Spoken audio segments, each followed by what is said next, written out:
Welcome back, friends. Today we are going to discuss bubble sort algorithm. So there are different sorting algorithms. So whenever we have been given an array, we can sort the numbers of the array using any of the sorting algorithms. So bubble sort is one of the easy algorithms. So many times if they ask you in the interview or whiteboard session, like for junior Java developers, bubble sort can be easy to implement. And the time complexity for the bubble sort algorithm is order of n square, because we are actually, as you can see, this is a simple code of bubble sort where we are actually iterating the array in two for loops, right? One is this for loop and another is this for loop. So n into n is the time complexity, which is time order of n square, right? So we are going to do kind of go through one example so you will understand how bubble sort works. So as you can see in this first for loop, like first we are going to run the for loop from 0 to n minus 1. So this complete thing 0 to n minus 1, and the other loop for j, it will run from 0 to n minus I minus 1. So in the beginning, the for the j, it will run from 0 to this I minus n minus I minus 1, means until this point. So what the bubble sort is going to do is it will try to compare each element with its next element, and if it is the next element is greater than the previous, then it will swap it. So we will just do the first iteration here. So as you can see, first it will check 20 and 40. So 20 is not greater than 40, right? It will check, if array of j is greater than array of j plus 1, right? Here it is checking, right? So it's not greater, so it will go to next one. Now it will check 40 and 5. So 5 is greater than 40, so 5 will go here, like, and we will swap 5 and 40. So 40 will go here, right? So it will come like this. Now next time it will compare 10 and 40. So 10 will come here and 40 will move to the next position, and next time it will compare 40 and 50. So nothing will happen because 50 is bigger than 40, and then it will compare 50 and 45, and then 44 will come before 50, right? Because 50 is bigger than 44. So as you can see, so this is 50 now here. So and this is as it is, 20, right? So now we have 20, then 5, then 10, then 40, and then 44 and 50. So as you can see in the first pass, the last element, this last element is now already sorted, right? 50 is at the sorted position of the array in the first pass. So now in the next pass, again, as you can see, it will again take the numbers and it will compare them with like previous with next. So let's just change a color quickly and let me again run the next pass for you, so you will understand again. So now 20 and 5 it will compare, right? So 5 will come here because 5 is smaller than 20 and 20 will be bigger than 5, right? So 20 goes here. So 20 it will compare with 10. Now 10 will come here at the position of 20, and 20 will move ahead, right? Because 20 is bigger than 10. Now it will compare 20 and 40. So both are same. I mean both are in the correct order. So 20 is less than 40. So nothing will happen. 40 will be remain as it is. Its position will not be changed.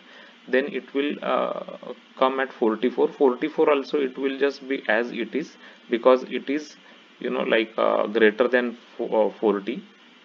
And then next is 50. Next we will not go this time because 50 is already sorted, right? So now we are only going to sort this much array because 50 is already sorted.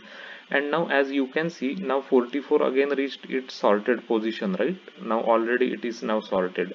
So next time when we are going to take the array, then we will only be sorting from this point, right? Because now the 44 and 50, these two elements are already sorted. So now again we will do the iteration. So here it will compare 5 and 10. So 5 is less than 10, so nothing will be done. So 5 will be there, I mean 5 will be here, 10 will be here, no change in the position of 5 and 10. Now 10 and 20 also there will not be any change because 10 is smaller than 20, and 40 also will not be any change, right, because 20 is smaller than 40. So now as you can see in the third iteration, number 40 is already sorted position now.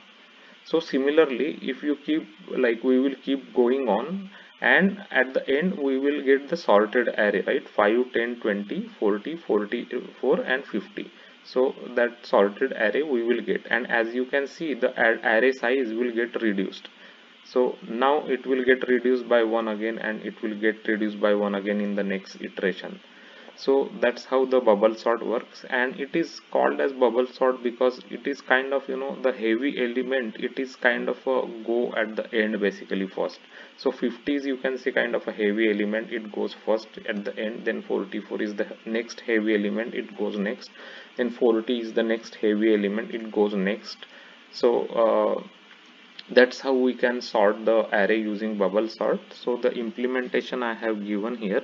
So as you can see, first we get the length of the array here, n, and then we are just going first, for loop goes from 0 to n minus 1 here, as you can see, and next for loop goes from j and 0 to n minus I minus 1, because every time we reduce the array size by 1, right, because every iteration, every pass, one element automatically gets sorted basically. And here we keep checking if array of j is greater than j plus 1, means previous element is greater than next element. If that is the case, we will just swap these two elements here, right? First we get temporary from array j, then we say array j is equal to array of j plus 1, and array j plus 1 is temporary, so this is swapping basically. So for example, this 20 and 5, then 5 comes in place of 20 here, and 20 goes in place of 5 here, right? So that is swapping here. So that is how the bubble sort algorithm works. So this is two for loops, both are, you can say, n into n, so order of n square. So this is an important thing, they will ask you in the interview what is the time complexity of bubble sort. So you have to tell them that it is order of n square, right? And you can just take a look into this code, and you know, it's very easy to implement bubble sort. So this is I'm just creating this video because, you know, many times if it is asked on whiteboard to implement a sorting algorithm, one of the easy algorithm to implement is bubble sort. There are other algorithms like insertion sort, then merge sort, then quick sort, but the merge sort and quick sort is better on the time complexity. Those are n log n algorithms, but I will be creating videos on them later.